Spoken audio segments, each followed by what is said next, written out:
Hello, everyone, and welcome to Beyond the Serve. This is your host Rene, and today we are joined by Rio, one of the most promising IGLs we have seen perform on the stage, who will also help us provide in depth insight about the esports world. So, Rio, bro, how are you doing? I'm fine. I'm fine. First of all, thank you for having me here. How are you?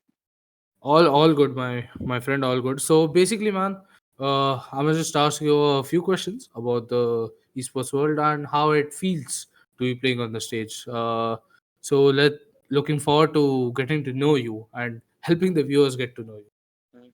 Okay. Hello, guys. Myself Rio. I play initiator and I'm the IGL of the team. Uh, I was playing like I was IGLing in Astar, Reckoning, and MLT. And for the viewers who have seen our gameplays across the multiple platforms, whereas it is Insta or YouTube, you must have noticed that Rio was fantastic. So moving on towards couple of questions. So how was your experience in playing in OG Rebuild 2024 by Dexplorer? I think it was fun. Like first day, we were just like having fun and all, but from the second day, like people got serious. Like they cooked up some stuff, especially the Sons team. They like cooked a good comp in Breeze, which was like uh, not we didn't expect that comp, and they played well. So yeah, it was fun. It was Definitely, fun. man. I mean, again, this is why all the players were here for, right? Yeah, So talking about competition, what or whom would you name as a certain player you hated to face, or rather there was that rivalry between you? I think Son only because like I know him like pretty well, and like he was playing some agents which were quite annoying. So yeah. There we have it, guys. IGL's life is not easy. Let me just tell you that. Now, what are your thoughts on Indian Valorant scenario, as in the esports in India right now? I think it's still growing. It's at a state now where like people are, to be honest, people are not sure like how will the scale go. It will go upwards or downwards, but hoping for the best. Completely agree with you. And do you think there are any pointers, you personally think that they should improve on this factor? Uh, I think like Riot should encourage more like third party tournaments maybe after the VCL thing. Like I think only the tournament which is happening like in the season like VCL. After that, I think in off season there should be like multiple tournaments where the players who don't get chance to play in VCL will get chance and like prove themselves in those tournaments maybe. Yeah, definitely, man. So coming to, I want to get to know you, man. So when you IGL, okay, I am an IGL myself, and I am more of a heavy caller. Like I do a lot of mid rounding, and so what kind of a IGL you are? Are you very calm, or do you fume your teammates, or what?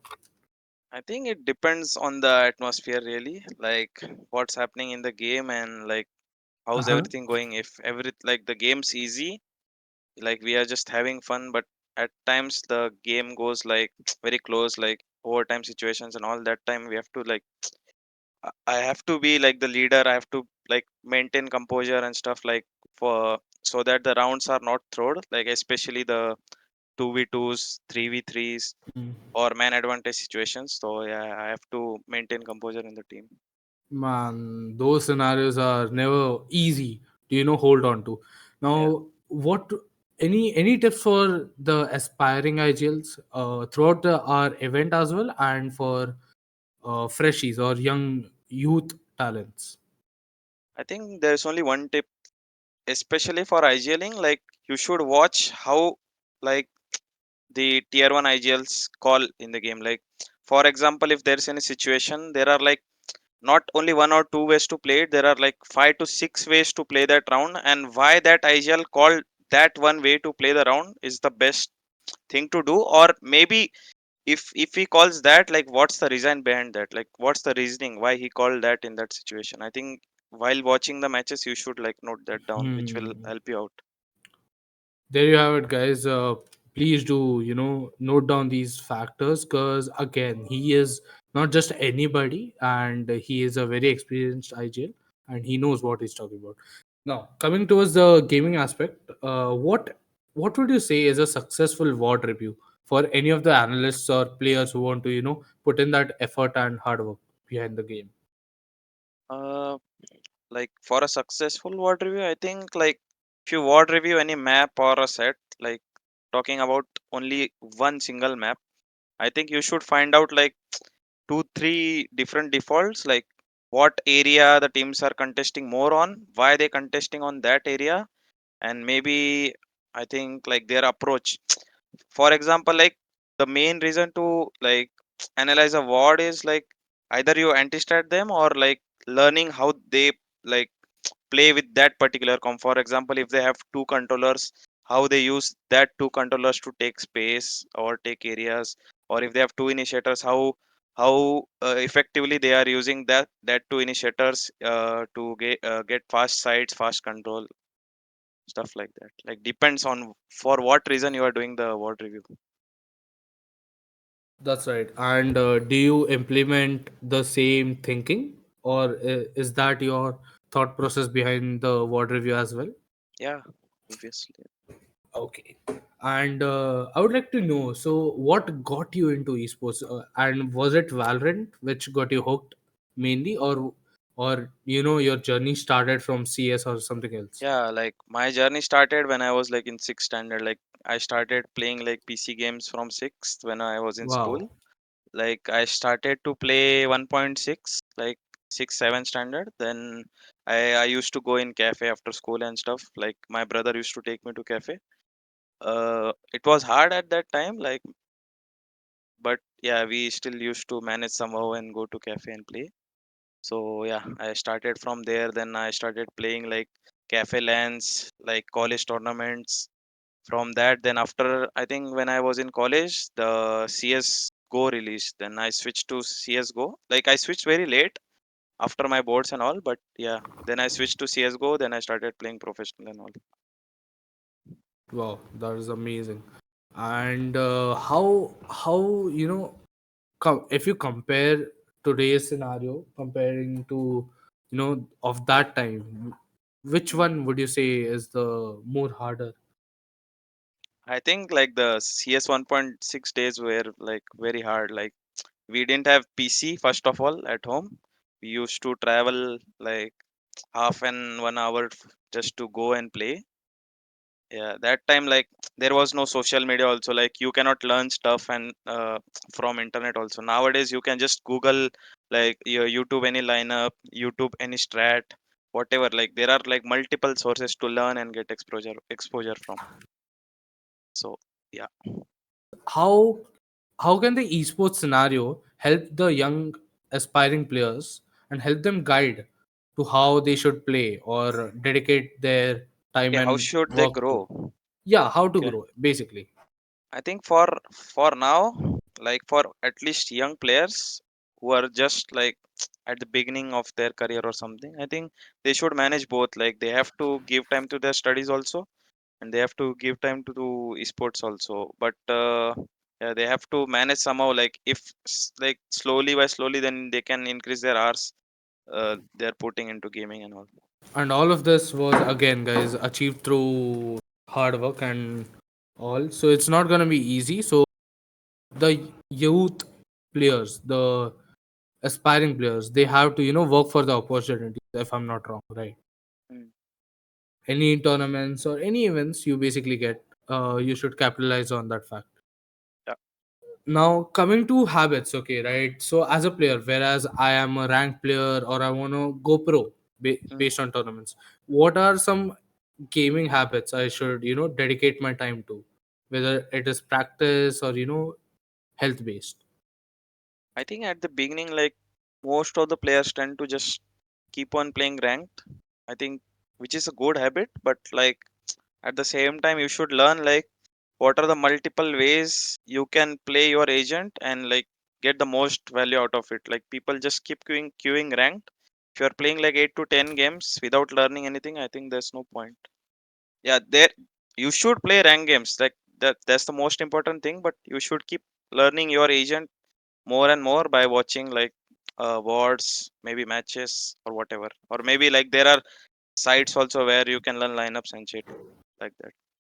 Yeah, definitely. And there are also events happening on YouTube and all, so players can look out for that as well. Yeah.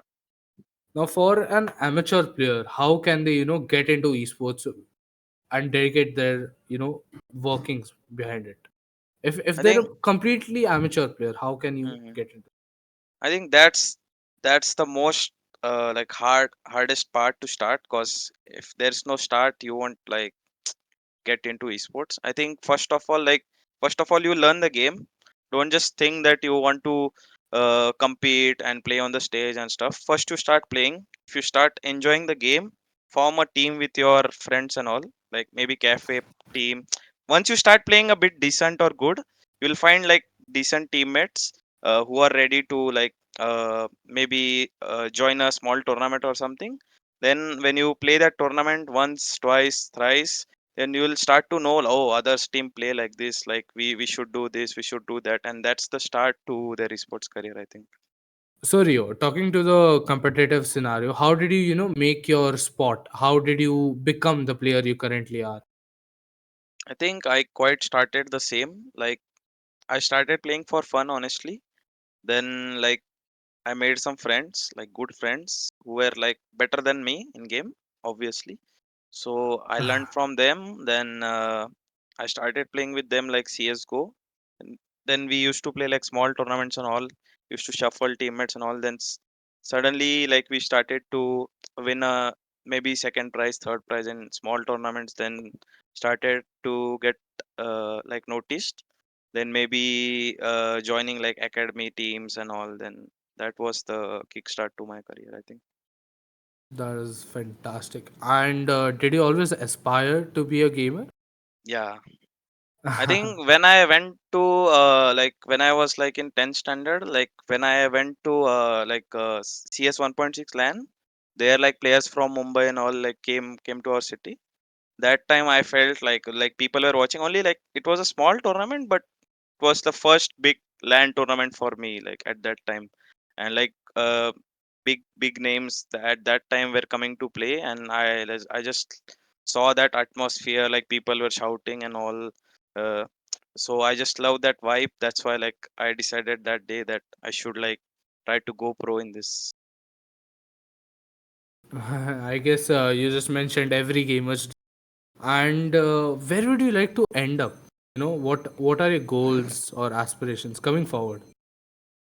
I think like there is not certain goal, but like there are like small milestones for me. I think first milestone would be like obviously like I have achieved some, but biggest milestone for me is like representing India and like doing something at the international stage.